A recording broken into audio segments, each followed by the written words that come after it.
A woman weeping in Duncan's flat was not unusual, but three females sobbing simultaneously in different rooms for different reasons was without precedent. Earlier that morning, Duncan had been in the garden weeding round the base of his fig tree when, glancing up, he had caught sight of Yolanda standing in the conservatory. Rising abruptly had made his back ache and the blood rush to his head, so that for 20 delirious seconds everything went blank before his eyes, and he clutched at the trunk of the tree for support. Coming round, he saw that Yolanda had brought Nina with her, and sighed. He held the trowel under the garden tap until the last traces of earth fell from it. Yolanda watched him moving stiffly towards the shed. She settled her daughter at the kitchen table with crayons and paper, and fetched her green overall from the cupboard in the hall. She was buttoning this when Duncan came through the French windows. "You don't mind, do you, Mr. Duncan?" she said. "Is she not well?" asked Duncan. "It's half-term." "Ah, yes, I'd forgotten. Hello, Nina. How are you?" The little girl put her head on one side, closed her eyes, stuck her tongue in her cheek, and smiled. "She naughty," said her mother. "Ah, well, that's good then. All's as it should be," said Duncan, and smiled, his watery eyes engulfed by the pendant pouches beneath them. "Mr. Duncan," said Nina, "I done you a picture." Duncan said, "Thank you, Nina," and took the paper she was handing out to him. Noting the blue line and golden disc at the top and the green line at the bottom, he murmured, "The schematic stage." He scrutinized the azure hulk slumped between them. Supported on a slender stalk, this tapered jaggedly upwards. Brightly coloured balls were dotted about its centre, and a branch protruded from each side. "Is it a Christmas tree?" he asked. Nina danced round the table, saying, "Silly, it's a lion." "But it's blue," said Yolanda. "That's because it's a lion," said Nina, squirming between each syllable, "at the seaside." Duncan turned back to the kettle and resumed making his coffee. He had his back to Yolanda as he said, "You'll keep her away from my workroom, won't you?" "Of course you will, you always do." "Of course, Mr. Duncan." "Would you like a coffee?" "I don't drink coffee."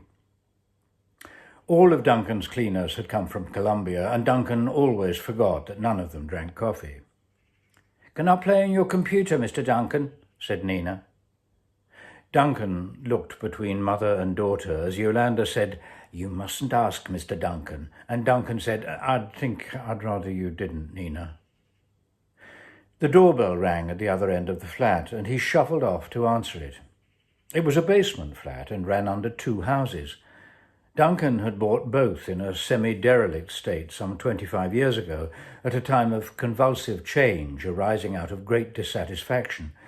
He had met his second wife at a book launch in Marseille. His first wife had left him, taking their daughter with her to live near her family in Yorkshire, and he'd given up his publishing business to train and subsequently to practice as a psychotherapist.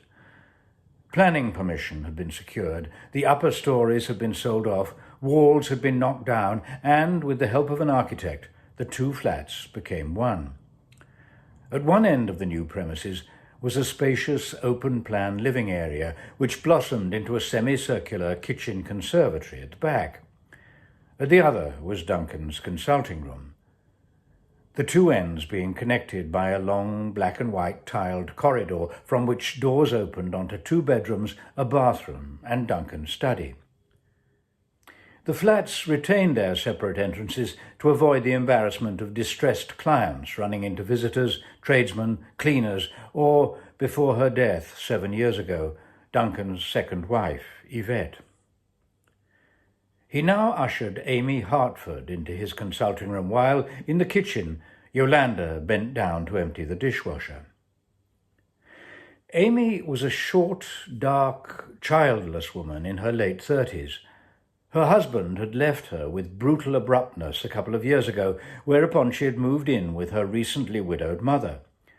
She had intended this as a temporary arrangement, but her mother had almost immediately suffered a sharp decline in her health, both physical and mental, and Amy found herself trapped. She sat now in her accustomed seat, facing a series of Paul Klee lithographs. Duncan sat opposite her. Nina sat at the kitchen table. With fierce determination, she was drawing a Christmas tree. If Mr. Duncan thought her lion was a Christmas tree, then she would draw a Christmas tree so he would know that she could draw a Christmas tree that looked more like a Christmas tree than her lion did. Mr. Duncan would blue-tack her Christmas tree and her lion onto the fridge, along with her butterfly and her aeroplane. She could draw Christmas trees and lions and butterflies. She could draw aeroplanes. She pushed her cheek out with her tongue. She drew a blue line and a golden disc at the top of the page, a green line at the bottom. "I'm called a carer, aren't I?" Amy was saying. "But that only means I care for her. I don't have to care about her. Why should I?" "And you feel guilty about that?" said Duncan. "About what?" "About not caring for her." "I do care for her. I don't care about her. You're not listening." "I do see the distinction, Amy, but perhaps not as clearly as you do." Yolanda came in from the garden. She'd been hanging out the washing. Her routine was almost unvarying. First, she emptied the dishwasher and the washing machine. Then she cleaned the oven and the microwave, wiped down the surfaces in the kitchen, and disposed of any small items of washing up that Mr. Duncan had left in the sink. She ran a mop over the kitchen floor and inspected the spare room and its ensuite bathroom to see if Mr. Duncan had had any guests. Usually he hadn't, so she then cleaned the main bathroom while the kitchen floor was drying. She closed the door so that the sound of running water and the flushing of the lavatory didn't penetrate to the consulting room, frowning intensely as she did so. There was silence in the consulting room. Amy's eyes were cast downward. Duncan wondered for a moment if she was asleep, but then she said, "Dan phoned last night. Very late." Duncan ran through his whole grammar of psychotherapeutic tics. He raised his eyebrows, shifted in his seat, folded his arms, crossed his legs, and almost smiled. "I was worried he'd wake Mum." Yolanda had gone back into the spare bedroom to collect the clothes for ironing from the wicker basket where Mr. Duncan always left them. Usually she would collect the ironing board and iron from the hall cupboard and set them up there, but today she wanted to keep an eye on Nina, so she took the basket into the kitchen. Nina continued to draw quietly, but as soon as her mother had set up the ironing board, she became restless. "Can I play in the garden, Mummy?" she said. Yolanda longed for a cigarette. "Will you go?" Duncan was asking. I think he was drunk. "We last met about 3 weeks ago, and he hasn't called since then. Then he calls at closing time and asks me to go away with him. What's all that about?" Duncan said nothing. "The question's academic anyway. I can't go because of Mum." Yolanda had taken the extension lead from the hall cupboard and set up the ironing board on the patio outside the French doors. A few yards away, Nina was pretending to water the fig tree. She could barely lift Duncan's watering can, even though it was empty. Her mother smoked as she ironed. There would be time, she thought, before Mr. Duncan came back for another coffee to clean up Nina and conceal the evidence of her smoking. She would hoover the flat in the 10 minutes before Mr. Duncan went back to work. Amy was crying. "I'm sorry," she said. "I didn't sleep well last night. I feel as though it's all over." "What's all over, Amy?" "My life. It's finished." Duncan heard a phone somewhere in the flat. For a moment he thought he must have forgotten to switch off his mobile, but then he remembered that Yolanda's had the same ringtone. "Sometimes it can seem," he said, that life is nothing but loss. In a way, it is. Every day, every moment almost, is a little diminution and entails a loss of innocence, and this can make you yearn for the moment before, the day before, the week before, the year before, that time in an imagined Eden before you had the bad news that George leaves you, your father dies, your mother is diagnosed with Alzheimer's. Someone of your sensitivity and intelligence can't help from time to time seeing life as a series of catastrophes culminating in darkness. You feel adrift, constantly moving away from your moorings of security and comfort. You forget, though, that your childhood was not particularly secure, and nor was your marriage, from what you've told me, ever particularly comfortable. You cling to the memory of those times, but only as something familiar that you had the strength to endure and survive. In the last 2 years, you've faced a series of endings, Amy, without flinching. Now, isn't it Eliot who says that the end is where one starts from? It can't be denied that we are all moving towards the darkness of extinction, but you mustn't forget that you are also moving away from the darkness of ignorance. And with knowledge come power and understanding and the possibility of freedom. Your life is far from over, Amy. We, sobbed Amy. The end is where we start from. That's what he says. Eliot? If you want to go away with Dan, I don't think you should let your mother stand in your way. Couldn't your sister help? Or a professional carer? Haven't you told me your mother's always stood in your way? I'd love to hear Mozart in Vienna, howled Amy. And I really like Dan. At least I think I do. Oh, God, I don't know anymore.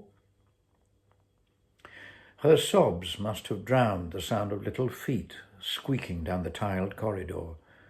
She stopped abruptly mid-howl, and Duncan, following her startled gaze across his right shoulder, found himself looking straight into Nina's great round eyes. She stood in the doorway a few feet away, clutching a trowel in her little hands. Her face was smeared with muddy tears. The next morning, as he was shaving, Duncan had the curious sensation that the face that looked back at him from the mirror was not his own. The grizzled silver wires that still, after 69 years, adhered to his skull and sprouted from his ears, the quizzical brow and pugnacious proboscis, the sensuous mouth, all these were familiar to him, but he had not realized that his bloodhound eyes betrayed so precisely the bruises on his soul, and he was shocked by the dry, unwholesome pallor of his skin. It was the face of a tormented troglodyte. "Porridge," he heard himself murmur, and the troglodyte murmured it back. "Thou art porridge, dry flakes. Once watered with the tears of women, though, thou becomest heavy and swollen. Porridge, a glutinous, unsavory mess." He started to laugh. Alone in his bathroom, a half-naked, pot-bellied old satyr shaking with laughter. And then, suddenly shocked by the unchanging sadness in the eyes of the stranger in front of him, he stopped. "You need air, old son," said the stranger, suddenly chummy, and exercise, come to think of it.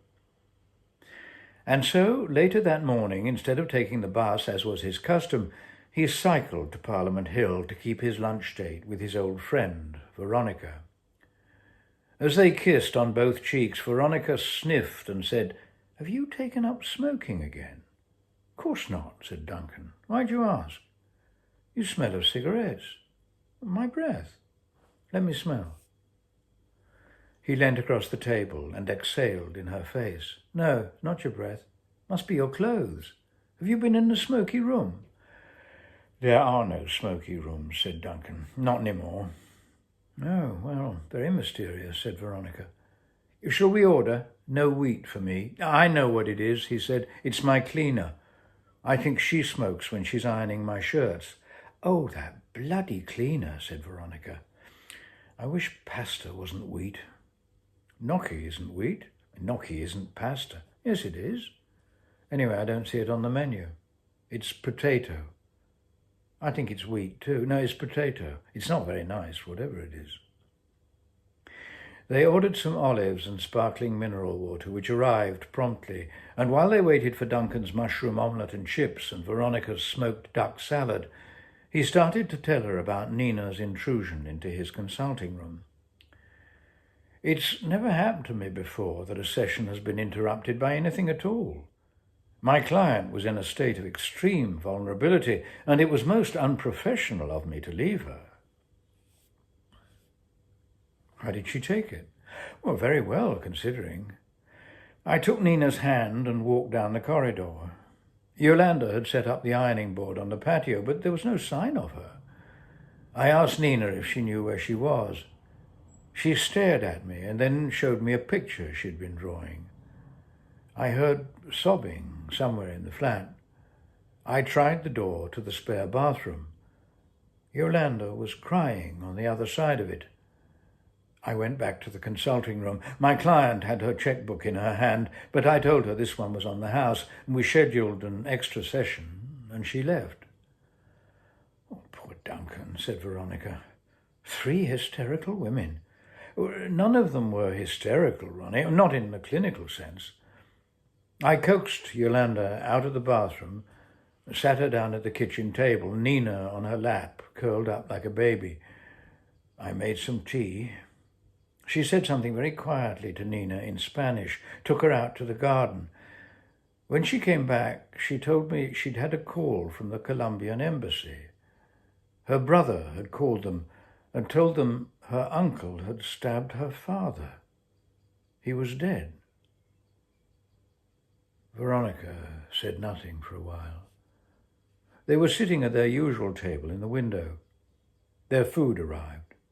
Duncan started to eat. Eventually she said, "Oh, Duncan, I'm so sorry you have to deal with this, after all you've been through." "She's flying out to Bogotá for the funeral tomorrow," said Duncan. "She'll be away for 3 weeks. She's finding someone else for me while she's gone. They're at the flat now. She's showing her the ropes." "Martin's been to Bogotá." "Yes?" "He was covering an election." "How's your duck?" "Chewy. I don't know why I ordered it. The figs are nice. We had a friend, a journalist, Colombian, who was tortured in Bogotá. Electric shocks, beatings. Martin didn't feel safe there at all. Drugs, was it? Your girl?" "Well, drugs, I expect, yes. She didn't want to say." Veronica speared a baby beetroot with her fork. "Perhaps she'll stay there, your cleaner. You know, Duncan, I've never understood why you didn't fire her years ago." "Well, why should I have done?" "Because she's a bloody awful cleaner." "Well, she's adequate." "You know, I'd rather like a glass of red wine. Will you join me, Ronnie?" Veronica, her mouth full of duck, beetroot, walnut and fig, shook her head. Duncan ordered a glass of Merlot. "What does your cleaner look like?"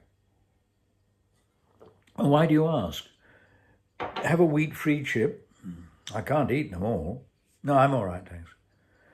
"Will you go over to Beijing while Martin's there?" asked Duncan. "Oh, no, I'd only be in the way, and I hate China," said Veronica.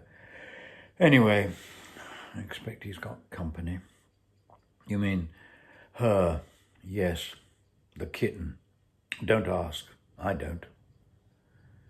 Duncan's Merlot arrived, and Veronica asked, "Do you fancy her?" "I've never met her." "What?" "The kitten." "No, not the kitten, your cleaner." "You've got the hots for Iolanthe, haven't you?" "She's called Yolanda, Ronnie." How many Fridays have we sat at this very table and you've sounded off about her? At first she'd turn up on the wrong day, then when she'd finally sorted that out, she'd turn up late with a little girl in tow. She doesn't dust, she doesn't polish, she only hoovers in the most casual way, and now she makes you smell like a 50-a-day man. Why haven't you fired her? I haven't got the hots for anyone, Ronnie. All passion spent. What's the only explanation? What does she look like? Well, she's average height, I suppose. Complexion slightly pitted. Large, liquid eyes. Fat? Thin? Well, she's solid. Fat, then. Solid. Solidly built. Something cowed about her. You're angry, too. I'm not very good at this. Well, is she fair or dark or what? What do you mean? She's black, of course. You never told me that, said Veronica. Well, aren't all Colombian cleaners black? Well, I wouldn't have thought they are, no. For a moment, Duncan wondered how many other mistaken assumptions he had made about Yolanda and his other cleaners, but the moment passed, and he said, Do you miss Martin when he's away? I do, said Veronica. In spite of everything. I often wish, said Duncan, that... Veronica laid her knife and fork on her plate and gave Duncan her full attention. But the aura of his late wife floating between them made him withdraw from the expected confidence, and he continued, I often wish that Yolanda would just now and again plump up the cushions on the sofa. I often wish that you'd talk properly, said Veronica, about what happened. It's been a long time, Duncan. She reached out across the table and took his hand in hers. I think your eczema's come back, she said. Shall I get you some more of that cream from the chemist's next door? Can we have coffee first? Said Duncan. He timed his return to the flat so as to make sure that Yolanda and her understudy, Yuli, would no longer be there. The events of the previous day constituted a shift in the natural order of things and had shaken him more than he cared to admit. It was, so to speak, a well-established custom that at one end of the black and white tiled corridor, people, women mostly, to whom he seemed particularly simpatico, paid to unburden themselves in an inviolable space. Over the years he had taken pains to maintain the neutrality of this space while rescuing it from starkness with exotic plants in beaten copper pots that he'd brought back from North Africa. Kandinsky and clay enlivened the white walls. It was a space, Duncan liked to think, that encouraged both intimacy and detachment. Too self-effacing to think of himself as a healer, he was clearer about what he wasn't than what he was. He was neither physician nor shaman, but his conviction in his own intuition and usefulness was unquestioning. He knew beyond vanity that something in the manner of his listening encouraged trust and articulacy in the most reluctant of his clients, while the financial transaction that occurred at the end of every session defined the boundary of their relationship, reminding the client that the nub of the matter was not love, but labour. At the other end of the corridor, another custom had been established, also involving work and the cash nexus. Once a week, in return for a few banknotes left on the kitchen table, Duncan's flat was cleaned and his shirts ironed. Until yesterday, he had taken it for granted that the two ends of the corridor were separate spheres, each subject to its own immutable laws, but now, with the eruption into his consulting room of the little black girl and the reverberations of fratricide in a distant land, this certainty had been undermined. He found it hard to conceal from himself that Yolanda, in the extremity of her distress, might be at least as much in need of his expertise as, say, Amy. Hard, too, to admit the linguistic, cultural and financial obstacles that disqualified him from treating her. Oh, he knew that Veronica would say that the travails of his cleaner were not his responsibility, but something about what was the word? Disproportion of the cash transactions that took place at each end of the corridor disturbed him. 30 quid for 3 hours, almost perpetual motion in the kitchen, 90 quid for 50 minutes sitting and listening in the consulting room. He had never thought about it before. Might there not be something else troubling him too? Something that Veronica had stumbled upon? No, he wouldn't think about that. Calm of mind, he murmured, all passion spent. It was part of his superstitious reverence for his calling that no one cleaned his consulting room but himself, and today, being Friday, when he had no clients, he set about the task with Hoover and Pledge and Brasso. As always, he saved for last the unlocking and cleaning of the glass-fronted cabinet that contained the ashes of Yvette, her jewellery, her photographs, her passport. The following Thursday, when Yulie let herself in with the key handed on to her by Yolanda, Duncan realized that Veronica had at least been right about one thing, for Yulie was Colombian and she was white. She had red hair and freckles, chubby pink cheeks, and a tense, stretched smile. When Duncan said, "I haven't been out yet, how's the weather?" she lifted her hands, fingers outstretched to either side of her face like a minstrel, and swaying from the waist and laughing all the while, said, "Oh, oh, oh, oh." Windy, Duncan hazarded. "Oh, windy," she agreed. Her English was appalling.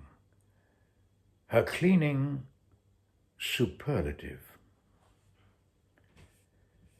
Amy Hartford was his first client that morning. She'd been for a drink with Dan the day before and could talk of nothing but him and their proposed trip to Vienna the following weekend, before which she must lose at least 2 pounds. The problem was that after her mother had gone to bed in the evening, she was so bored and lonely she binged on biscuits, cheese, Haagen-Dazs, whatever. Then she might have a nip of whiskey, thinking it would help her sleep, but it didn't. It made her feel sick and gave her a headache in the morning. And now, though, she had an incentive. Vienna. Mozart. They would fly out next Thursday after her therapy session. Dan had meetings on the Friday, so she'd go and see the Klimts in the morning. Actually, she didn't think Dan was that interested, and just sit in a cafe in the afternoon reading Joseph Roth, Kafka perhaps. Oh, I know he's Prague, really, but imagine reading Kafka in a Viennese coffee house. Dan had booked tickets for the Marriage of Figaro at the State Opera. Dan spoke German. "I'm nervous," she said. "Feels like a honeymoon. And I hardly know him. I'm glad it's not Paris, somehow. Vienna, city of Mozart." "And Freud," said Duncan. At the end of the session, opening the door into the corridor, he saw Yulie, as if waiting for her cue, scuttle from the kitchen into the hall to fetch the Hoover. She had 10 minutes to vacuum the flat before the next client arrived. The kitchen smelt of bleach, and the chrome plating on the kettle and toaster gleamed. He made himself a coffee and moved back through the arch into the living room. An open container of something called leather mousse that he had never seen before stood with a duster beside his old leather armchair.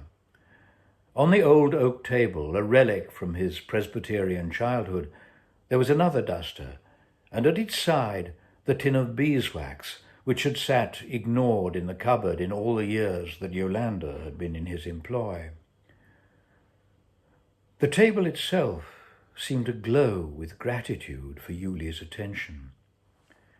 On its surface, the 6 wine glasses that Duncan had left in the sink the night before scintillated. In the split second before opening the door to admit his next client, he heard the Hoover being switched off. He didn't leave the consulting room between the next two sessions, and by the time he did, Yulie had gone.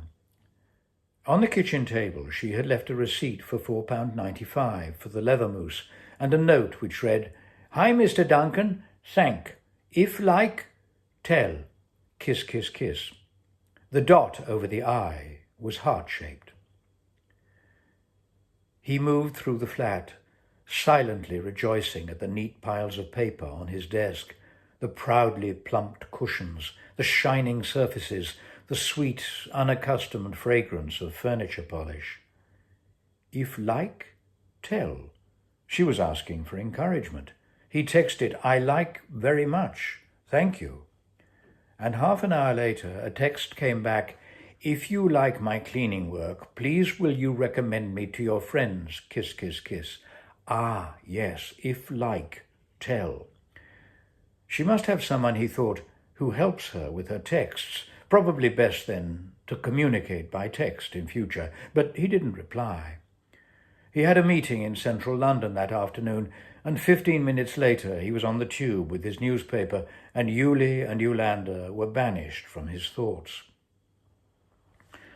Returning home in the evening, he checked his emails, heated up the remains of the casserole he had made for friends the night before, and finding the ordered serenity of the flat conducive to work, he started to revise the paper, The Flight of the Self, that he was to give to the Institute of Independent Psychotherapists the following week.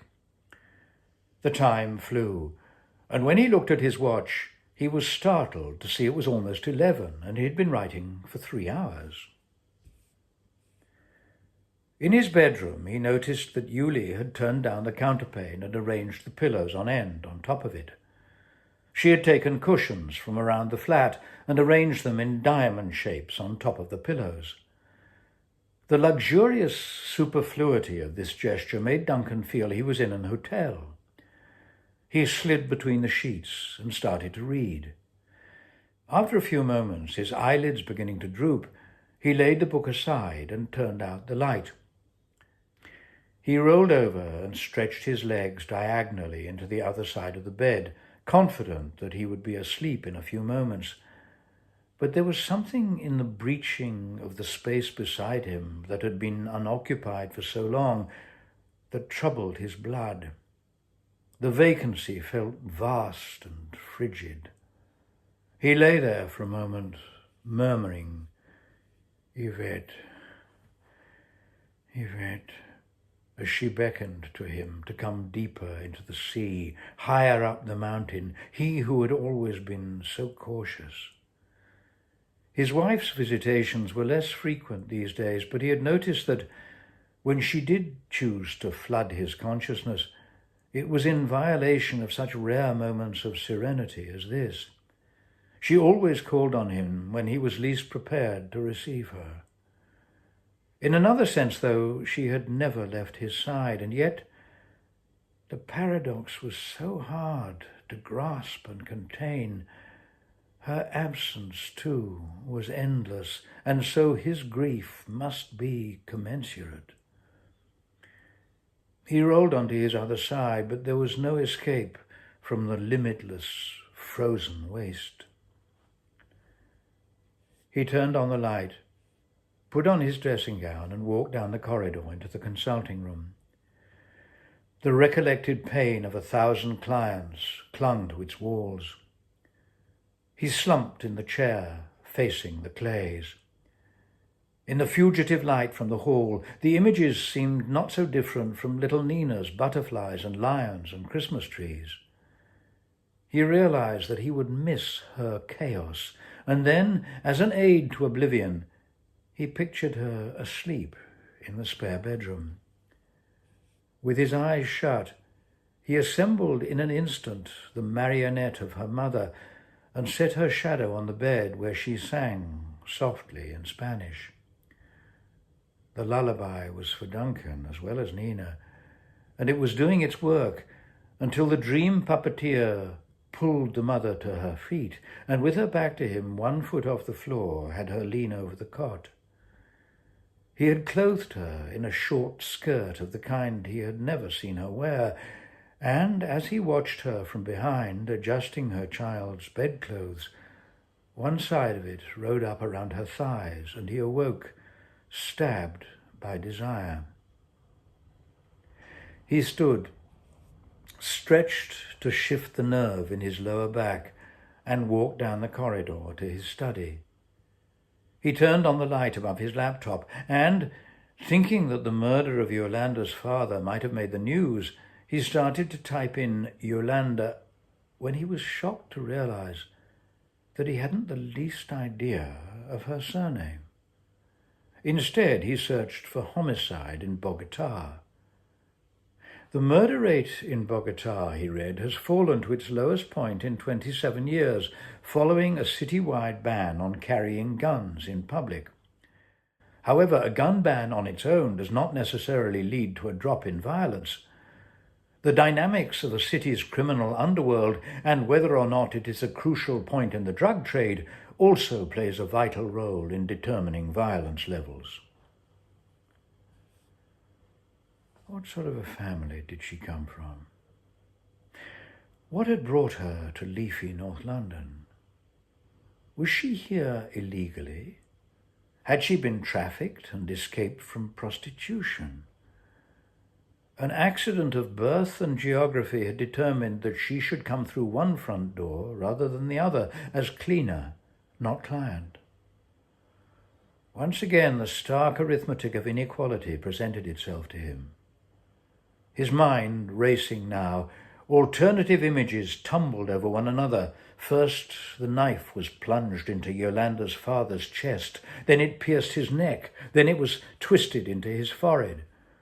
The crime scene, a dusty street corner, the yard behind a grog shop, or an image borrowed from a film seen long, long ago, a bathtub, the corpse rising as the water turns a monochrome red.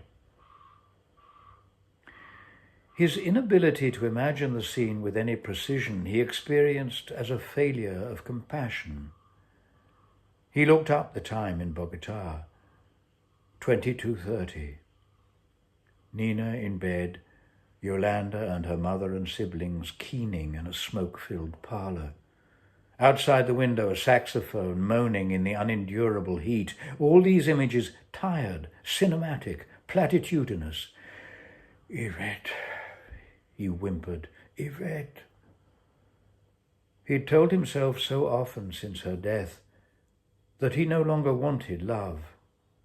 But he saw now, with the bleak lucidity of exhaustion, that he yearned to want it, to risk again the unfathomable ocean, the vertiginous mountain that lay behind a woman's eyes.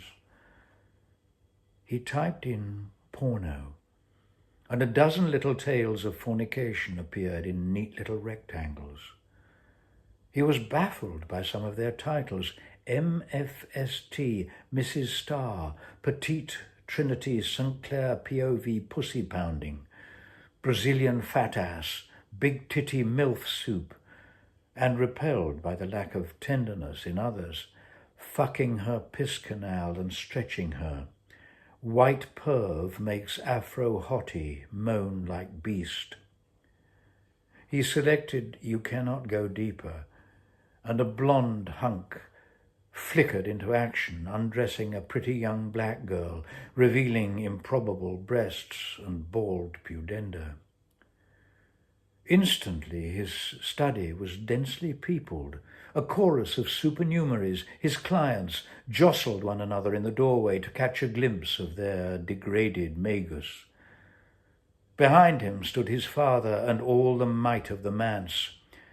"All passion spent, eh?" laughed Veronica in his right ear, while on his left Yvette smiled and shook her head. The only part of his mind or body not vibrantly awake was the snug slug between his legs. Abruptly imposing coitus interruptus on the cavorting couple, he turned off his laptop and his study was depopulated in an instant. He was ravenous now and made himself a cheese and pickle sandwich, and standing in the middle of the kitchen, washed it down with apple juice drunk straight from the carton. In the bathroom, he chewed a couple of rennies and squirted toothpaste in his mouth. The old refectory clock in the hall was striking the half-hour, 3:30. He poured himself a glass of water from a carafe beside the bed, downed it in one gulp and slid between the sheets.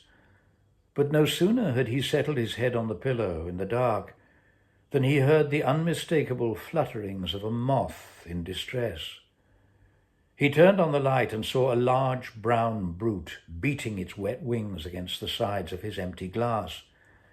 He poured a couple of inches of water from the carafe and watched the insect's palpitations subside until they ceased altogether and it drowned. Once more in the dark, he tried to locate the feeling of tranquility he'd experienced as he roamed the flat after Yuli had left. But he could think only of the desecration he had perpetrated on her chilly perfection. When you wake in the morning, he told himself, you will see a dead moth in a tumbler. In the kitchen, you will see the sweating cheese that you couldn't be bothered to return to the fridge, the breadcrumbs on the board beside the knife. The knife. His limbs felt heavy. His eyelids drooped. Knife, knife, knife. Uncle, heart, neck, dead, head, father, murder, poor, whore, Yolanda, soliciting. Tarts solicit, beggars solicit, but solicitors do, lawyers be too.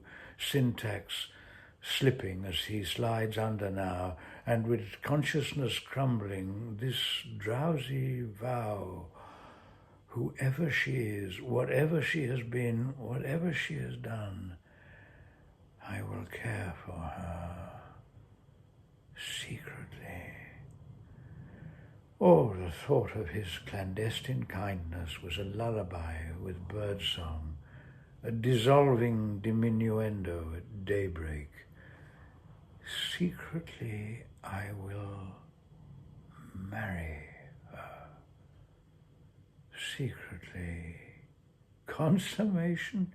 Inconceivable. Although, perhaps she,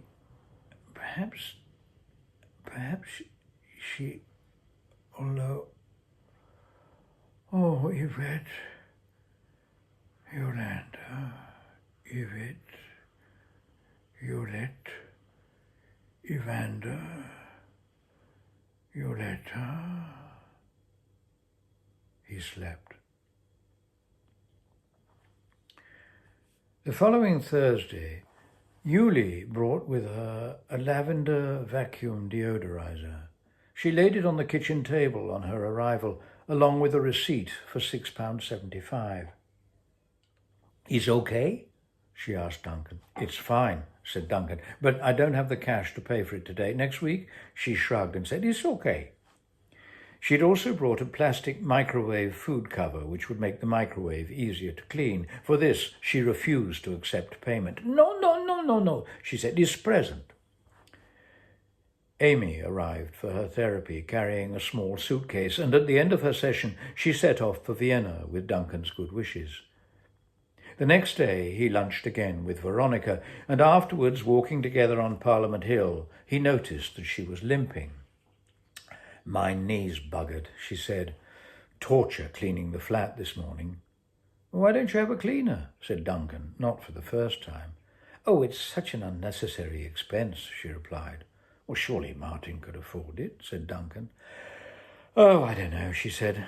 Since retiring, I've got so much time on my hands, I can't justify it. Well, if you change your mind, mine is looking for work. She's superb. Yours? Said Veronica, stopping in her tracks. But, oh, not Yolanda, said Duncan. She's in South America. Oh, of course, said Veronica. The girl in the Greek tragedy. This one's the best cleaner in North London. Well, let's hope the other one doesn't come back then, said Veronica. I'll give you a number anyway, said Duncan. They walked back down the hill, Veronica hobbling and leaning on Duncan's arm.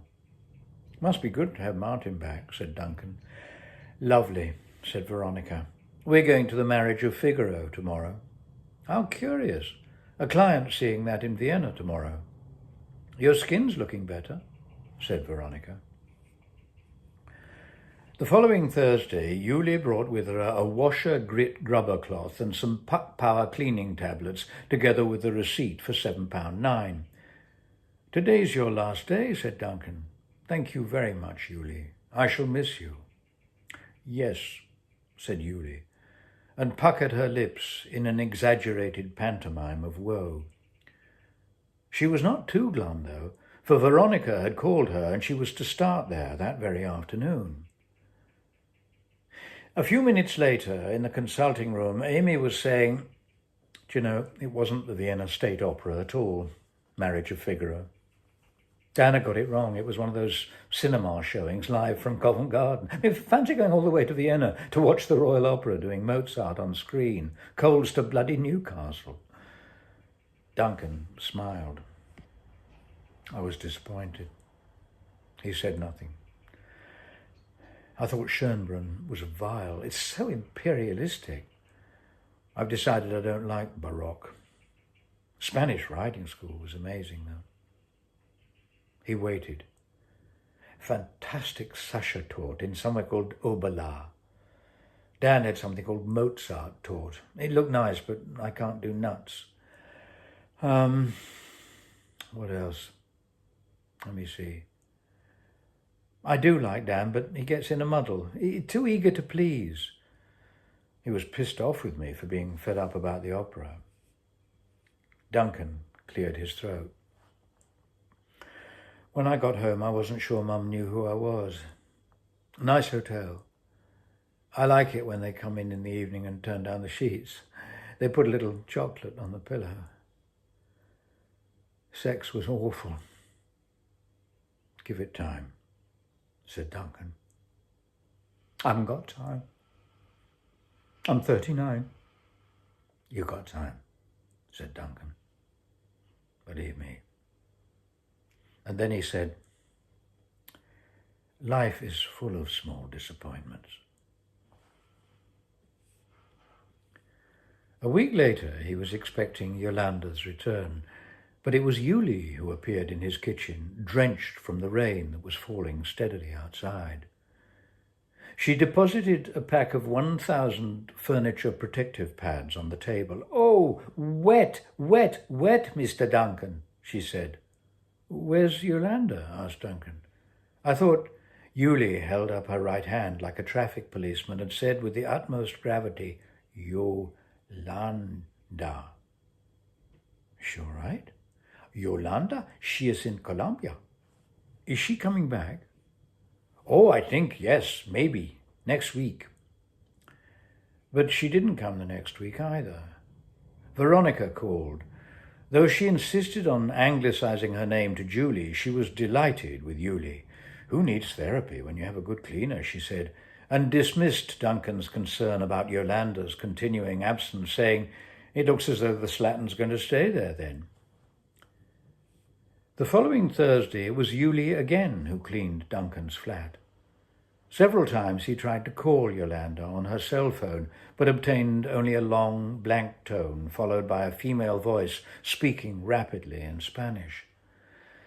As the weeks went by and there was still no sign of her, he ceased his futile attempts to glean information from the impenetrable Yulie, became accustomed to their comedy routine, and basked in the aseptic salubriousness of his flat. It occurred to him from time to time that Yolanda might have returned to the UK, and that Yulie might have persuaded her to stay away with some self-interested lie.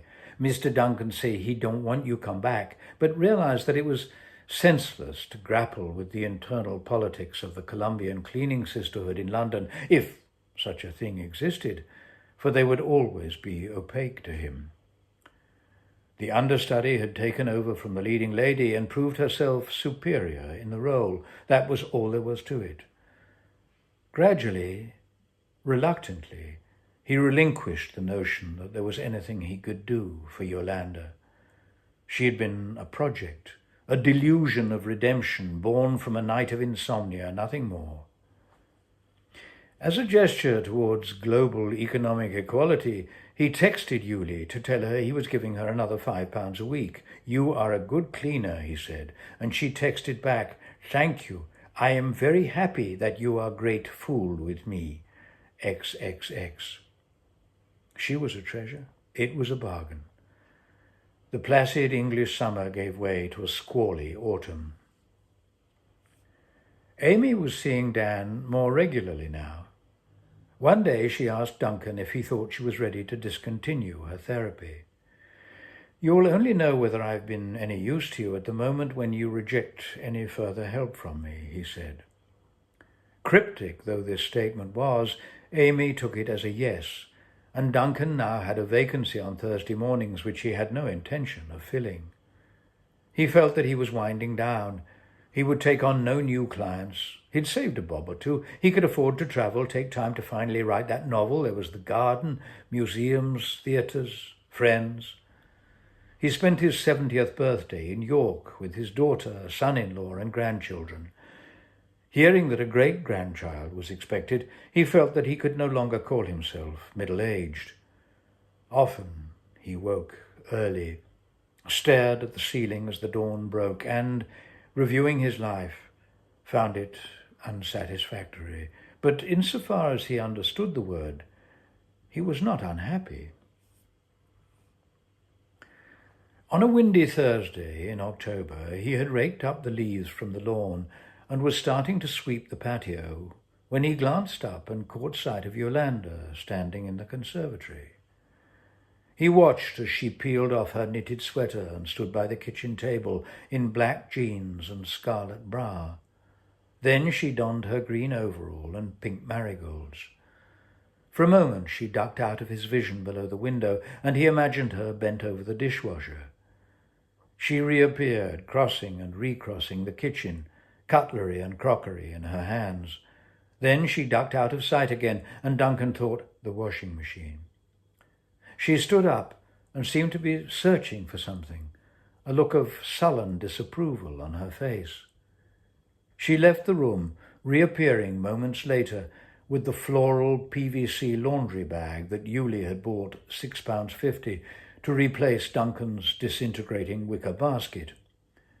Again she ducked out of sight, and reappearing with the bag now full of washing, advanced towards the half-open conservatory doors into the garden. Duncan laid down his broom and moved across the lawn towards her. "Yolanda!" he called, and she stopped at the top of the stairs that led down onto the patio. "Hello, Mr. Duncan," she said. It was as if she had never been away. With her habitual air of clenched preoccupation, she started to hang Duncan's washing on the line, his sheets, his shirts, his socks, his underwear. He came and stood beside her. "Is everything all right at home?" he asked. "Yes," she said. "The funeral?" "The funeral? That was a long time ago." "You've been away a long time." She said nothing. "I thought you weren't coming back." "How's Nina?" "Nina is at school." As she was pegging out the last of Duncan's underpants, a sudden gust tugged the sheets at the other end of the line, and they flapped in the wind with a sound like muffled flatulence. "They will dry quickly," said Yolanda, "the clothes," and turned back towards the kitchen. After she had left, Duncan drifted through the flat. He realized that he had experienced the care that Yuli had lavished upon his home as care lavished upon his person. "And no one else cares, God knows," he shouted in a sudden access of self-pity. "No one else gives a damn." He hurled an unplumped cushion at the television. "Welcome back, Yolanda," he said. "You are a god-awful cleaner." The next day, Veronica and he tried a new Turkish place. She greeted him, as usual, with a kiss on each cheek and said, "Conchita's back, isn't she?" "Yolanda," corrected Duncan. "Did Yuli tell you?" Julie tells me nothing, said Veronica. Your clothes smell of cigarettes. Duncan sighed. You've got to fire her, said Veronica. I can't, said Duncan. She's a single parent, alone in a foreign land. She's broke. Her father's just been murdered. I really do think, said Veronica, that someone of your dignity and eminence should be able to choose the cleaner he wants. It only took 3 weeks for Yolanda to undo all of Yuli's good work. The furniture lost its lustre, and little dust balls accumulated in corners that she hadn't reached with the hoover. The flat felt stale and neglected, and so did Duncan. On the 4th week, though, there was something different in her appearance that Duncan found hard to define. He noticed it as soon as she walked through the door, and when he remarked upon it and she said, I am wearing a wig, Mr. Duncan. Do you like? He felt foolish, for the cause of the transformation seemed so obvious now that she had told him. He did like, and he told her so. It was short, straight, and chic, and the fringe covered her perpetual frown. There was a buoyancy in her mood, too, that he had never seen before. I'm just making some coffee, he said. Would you like some? I don't drink coffee, she said, and then went on to tell him that she had been offered a job as a beautician. They would pay her as they trained her, the pay rising incrementally. She brought out the word with a flourish as she became more experienced. For a moment, Duncan thought that she was on the point of handing in her notice, but then she said, It's not full time, Mr. Duncan. I'll still be able to clean for you. That evening, she called him. They want me to work on Thursdays, she said, but I'd be able to do your flat on Mondays if that's all right. With uncharacteristic opportunism and Veronica's words ringing in his ears, Duncan seized his moment. I'm afraid it's not all right, Yolanda. You see, I like to have the flat clean for the weekend. She was silent. So, she said finally, so you say I can't come Mondays? I'm afraid you can't. No. I see, I could do Tuesdays at 12 o'clock. That would be even worse, I'm afraid. Yolanda said nothing. Come this Monday, anyway, said Duncan. I'm sorry, Yolanda. I'll pay you notice. Notice, said Yolanda. Yes, notice. He put the phone down. He had done it. He had fired his cleaner. He could look forward to the return of Yuli, to order and serenity. He expected to feel exultant. He didn't. Monday mornings had a different rhythm from Thursdays. He had one client at 7, another at 8, and then he was free from 9 until midday. On the Monday after the above telephone conversation, when Yolanda was due to make her final appearance in his flat, he left an envelope containing £150 to include a month's notice on the kitchen table, and, just before she was due to arrive, walked over to Belsize Park, bought a newspaper, and settled down to coffee, a croissant, and the crossword puzzle. His plan was to return in time for the last client of the morning, let himself into the consulting room from which he would emerge in the kitchen just before Yolanda completed her tasks, bid her farewell, and thank her for her last 3 years' impeccable service. As an afterthought, he bought some expensive chocolates for Nina on his way back. It all felt as awkward as the end of an affair, and it seemed imperative that he remain as much in control as possible. He entered the kitchen, as planned, just before 1 o'clock, and presented Yolanda with the chocolates. She was hanging his shirts on wire hangers, ignored his presence, and brushed past him on her way to the bedroom to put them in the wardrobe. When Duncan saw her hanging her green overall on its accustomed hook in the hall cupboard, he didn't have the courage to remind her to take it with her, as she wouldn't be coming back. She returned to the kitchen, stood for a moment, glowering at him, and said, I want to talk to you. Duncan was forced to acknowledge now what he had really known all along. that there was no easy way to do this. At least, that is, not if you were Duncan.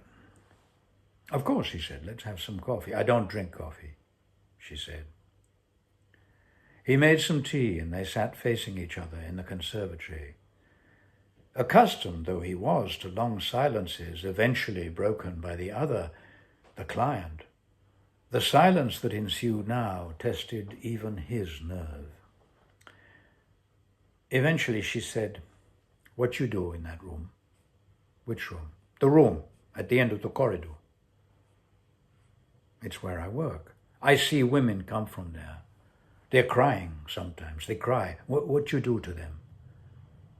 "Do you know what a psychotherapist is?" "I'm not stupid, Duncan. I know what is psychotherapist. You fix broken hearts, huh?" "Well, if I have broken heart, you could fix it?" "No," said Duncan. "Well, just as well I don't have broken heart then, huh?" It was hard to tell whether she was making fun of him, but then she said, "You hurt me." She sounded surprised, but whether it was at Duncan's capacity to inflict the wound or her own susceptibility to it, Duncan couldn't tell. "I like to come here," she went on. "You hurt me when you say you no want me here." "Well, I liked you coming here too." "I had think you do. I was surprised. I was hurt." "I'm so sorry, Yolanda. It wasn't you. I just need someone to come here on Thursday. It's the only day, and now you have another job, a better job. But I like to come here. I think you like. And with Nina, how is Nina? She give me something to give to you." She handed him an envelope. "Yuli, she can come Thursday." "Yes, I'll call her," said Duncan. "No, I call her. I give her your key." Duncan wanted her to leave now, but he knew that there was more that had to be said, more that they both wanted to say. He was on unfamiliar territory where he could be neither therapist nor friend. "Why did you stay so long in Colombia?" he asked after a long silence. But she only stared ahead of her. "It must have been so hard for you, losing your father like that," he ventured. "I lost him when I was 2. I don't remember him. He was a little crazy. My mother never talked about him. 3-4 years after my father leave, his brother, my uncle, we move in with him.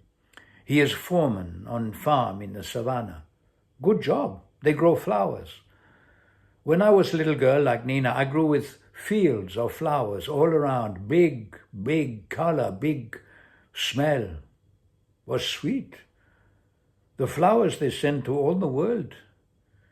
He has own house on farm, you understand, my uncle. My mother, she have his children. They my brothers and sisters. And your cousins, too. How many? 2 brother, 2 sister. You miss them?" "I miss?" She shrugged. "Yes, of course." He said, "Why did you come to London?" But she didn't answer. "My father, after so much years, he won't see me.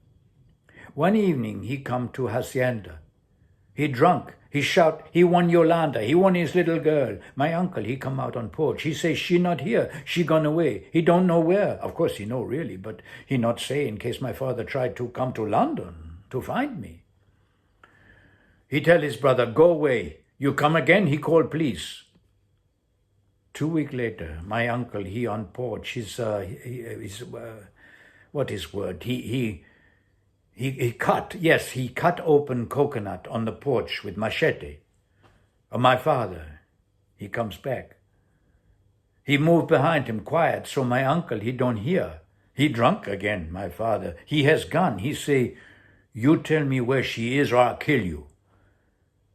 My uncle turned quick, and he with machete. My father slow, is too drunk. My uncle stabbed him in the neck. They finished their tea. Duncan asked if she would like another cup. She shook her head, and then he said, aware that he was striking the wrong note, that he was saying something that might be appropriate in another relationship altogether, but having not the least idea how to navigate this one. "You have a good job now, Yolanda. Your prospects are brighter." There was no response, and he continued, "Were you a beautician in Bogotá?" She laughed. "No, no, I was not beautician." "You were..." He hesitated, picturing a man tossing banknotes onto a crumpled bed while she unclasped her scarlet bra. "You were a cleaner?" "I was a lawyer," she said. Though it was only early in the afternoon, the November sky lowered outside. Duncan rose and moved towards the standard lamp, but she snapped, "Don't turn on the light," with such vehemence that he experienced a chill of fear. Was she unhinged like her father? How big was a machete? Would it fit in her handbag? "Please," she said. And, momentarily reassured, he returned to his seat. "What about Nina's father? Who is he?" he asked. "Him? I don't see him. He no good. He gone." She turned to face him and said, "What about you, Duncan?" "Me? Oh, well..." He was unprepared for the brusque candor of the question, but then she said softly, "You wear a ring. Where is your wife?" He was unable to speak at first, and when he did, his voice trembled. "My wife died of cancer 7 years ago." In the few seconds it took for Yolanda to cross to him and press his head to her bosom, he realized finally that the exiled waif that he had vowed to care for in the small hours all those months ago was a figment born of his own need. The tables had been turned. This abject infantilism was not at all what he'd had in mind, but he couldn't control the sobs which shook his frame, and he imagined his chest disgorging his heart, his lungs, his liver and stomach until they tumbled out of his mouth and left him empty and wrecked. He disentangled himself and, putting his hands on her shoulders, pushed her away from him. She fell against the door, but recovering her composure instantly, drew up her chair very close to him and, leaning forward in it, took his hands in hers and said, "Why we never talk like this before?" Looking into her eyes as she spoke, he experienced an unexpected throb of desire and wondered if it might be his last. "Perhaps," he said, "it wouldn't be so bad after all if you did come on Mondays." "No, it's too late," she said. "I don't like cleaning for you anyway. But you said..." I said I like to come here." "You're a terrible cleaner anyway," said Duncan. She stood up and moved to the sink, returning with a piece of kitchen towel, which she handed to him. He blew his nose, wiped the tears from his eyes. "I won't have a cigarette," she said. "Well, open the door," he said. "When I come to London," she said as she leant against the door frame and blew the smoke outside, "I thought maybe I'd be lawyer here, but my English too bad, and my qualifications not okay here. All the work I can get is to clean. Sometime 12, 16-hour a day I clean. I clean offices all night sometime. Me, Valentina, Francesca, we all have babies. We take turns. Sometime we work, sometime we look after babies. Then Valentina, you remember Valentina? She tell me she know this man in North London. She work for him. She can't do him anymore. She got too much other work. So I come here. Sometimes I work all night at offices, come here in morning. You say, hello, Yolanda, how are you? You like coffee? Have coffee. You want tea? Help yourself, tea. Nina, you put her drawings on your fridge. They're still there, even though I've been in Colombia 4-5 months. Why did you leave Colombia in the first place? He asked again. I had a case. He was mafia. I think he was innocent. Extortion, fraud. I got him off. I don't think he did it, but the police, they won't put him away. He done many other things, but these charge, I don't think he do. With me, he liked to talk. I was young woman. He liked to show off. The politician, he blackmail, drugs, killings. I keep paper file on him, on computer too. 2 months after his trial, I don't know, break into my office. They burn file in wastebasket. They shit on my floor. All my file burn, windows, chairs, desk, all broke. Computer stole. I am pregnant, Nina. The policeman, he say, doctora, debe partir mientras que puede, si no naciera su niño.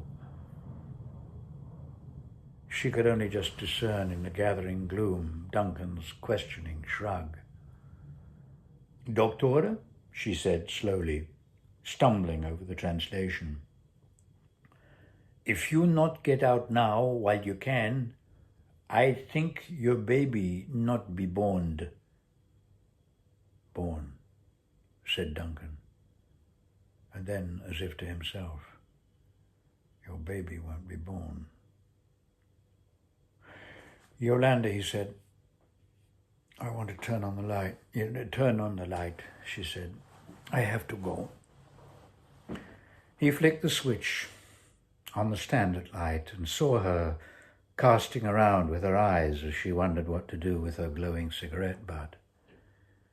He fetched a saucer and she stubbed it out. He was standing very close to her when he said, what if you went to school to learn English? What if you retrained and qualified over here?